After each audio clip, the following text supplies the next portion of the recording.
तो यह बात है जोधपुर के सुभाष गार्डन की। एक लड़का गार्डन में टहल रहा होता है जिसका नाम होता है रवि, और वह जैसे ही घर जाने लगता है अपने दोस्त से फ़ोन पर बात करते हुए उसे एक बहुत सुंदर सी बैग दिखती है। वह उस बैग को उठा लेता है और अपने घर चला जाता है। रात को बहुत ही भयानक आवाज़ें आने लगती है और चुड़ैल आ जाती है उसके घर।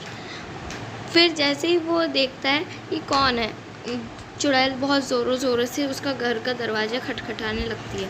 वो सोचता है कि शायद उसके घर वाले आ गए, तो गेट खोल देता है। चुड़ैल अंदर आती है और एक चाकू लेकर उसके पेट में घोंप देती है। फिर उसके बाद में वो घायल हो जाता है और ज़मीन पर गिर जाता है। ये सारी बातें उसका दोस्त फ़ोन पर सुन रहा होता है, तो जल्द से जल्द उसका दोस्त आने की कोशिश करता है और थोड़ी देर में उसका दोस्त वहाँ पहुँच भी जाता है। फिर उसके दोस्त पहुँचते ही चुड़ैल से पूछता है कि तुम मेरे दोस्त के पीछे क्यों पड़ी हो। तो चुड़ैल बताती है कि इस बैग के अंदर तुम लोग एक बॉटल है, उसको फुड़वा दो एक तांत्रिक को बुलाकर, तो सब ठीक हो जाएगा, तुम्हारा दोस्त भी ठीक हो जाएगा। तांत्रिक को बुला लिया जाता है, दोनों दोस्त बात बता देते हैं। चुड़ैल उसके दोस्त को ठीक कर देती है। तांत्रिक मंत्र फूंकना स्टार्ट करता है और चुड़ैल गिर जाती है, और थोड़ी देर में चुड़ैल एक बहुत ही सुंदर सी कन्या में परिवर्तित हो जाती है। जैसे ही उस कन्या को देखते दोनों दोस्त अचंभित होकर शॉक रह जाते कि ये क्या हो गया। तो उसके बाद में तांत्रिक की आंखें एकदम सफ़ेद हो जाती है।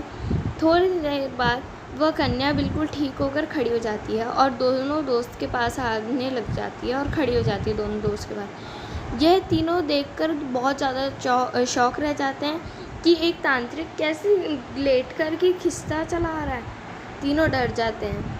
उसके बाद में वो लोग तीनों के तीनों उस तांत्रिक को बाय करते हैं और बाहर घर तक छोड़ के आ जाते हैं। तीनों उसको छोड़ के आ जाते हैं। फिर थोड़ी देर बाद वो लड़की अपने असली स्वरूप में आ जाती है और वह अपने पति के साथ चली जाती है। बाद में पता चलता है कि ये जो तांत्रिक था वही उसका पति था। और उसके बाद दोनों दोस्त घर आ जाते हैं। रवि बोलता है तुम्हारा शुक्रिया, अर्थ था इससे कि रोड पे पड़ी हुई चीज़ नहीं उठानी।